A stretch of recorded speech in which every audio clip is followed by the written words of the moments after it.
l'actu sur King FM. Mesdames, Messieurs, bonjour. Après Mahamat Boun Abdallah Dionne, le ministre d'État Mbaye Ndiaye donne son avis sur le troisième mandat du président Macky Sall.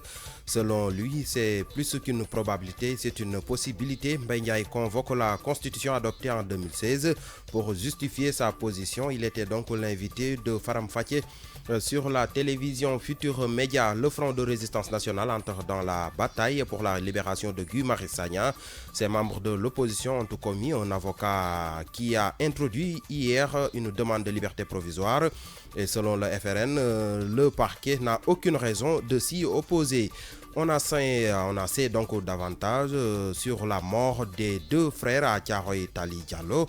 Ils sont décédés d'une intoxication alimentaire, c'est du moins ce qu'a révélé l'autopsie. Les deux garçons âgés de 5 ans et d'1 an ont finalement été inhumés hier sur l'international en Guinée-Bissau.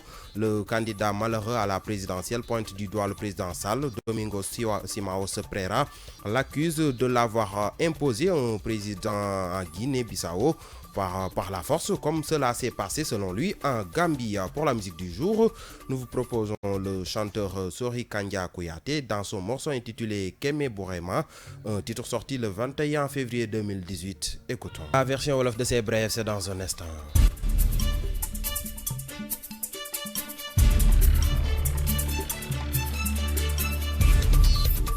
yéen a ngi déglu King FM ci 99.4. xibaar yi tënk lay doon dañ koy tàmbalee kon ak li nga xam si moom la ministre d'État Mbaye Ndiaye daal di wax mu dooleeku kon ci li Mahammat Boun Abdallah Dionne yëkkati woon fan yeen weesu jëmale ko ci ñetteelu mandat bu njiitu réew mi président Macky Sall. Mbaye Ndiaye nag li mu xamle moo di ne président Sall yoon ci boppam moo ko may kon mu sampaat ndëndëm yootu beneen mandat moom nag dafa daal di kon andi constitution bi ka lan ca tënk atum 2016 nee na kon ñaari mandat yu 5 ans yi président Sall mandat bi mi ngi koy daal di soog a door 2019 bi xibaar yi yëpp mi ngi ko daal di xamle ci télévision Futur Média moo nekkoon gànnuk émission bi la di Faram Faké Front de résistance nationale di kuréel gu ëmb ay ponkal yu fare ci opposition bi ñoom nag daal di nañuy wàll si kon ci def ay jéego ba Guy Marius Sagna génn ci kaso bi démb ci leen jël ab avocat daal di koy ba tax na sax moom mu dugal li ñu duppe bàyyi ba neggandiku di liberté provisoire.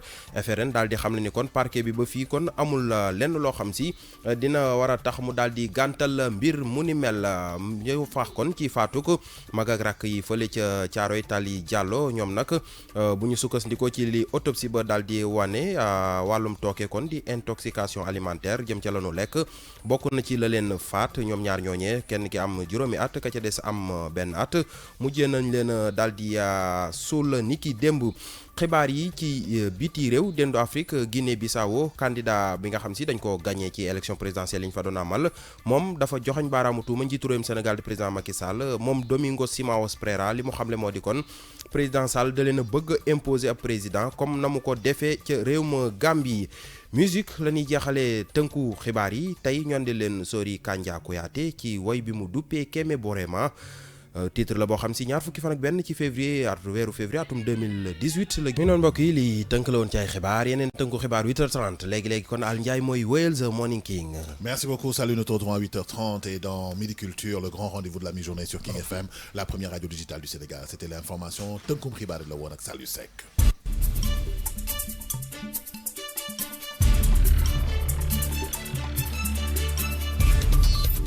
Rejoignez-nous sur notre Facebook, Twitter, Instagram.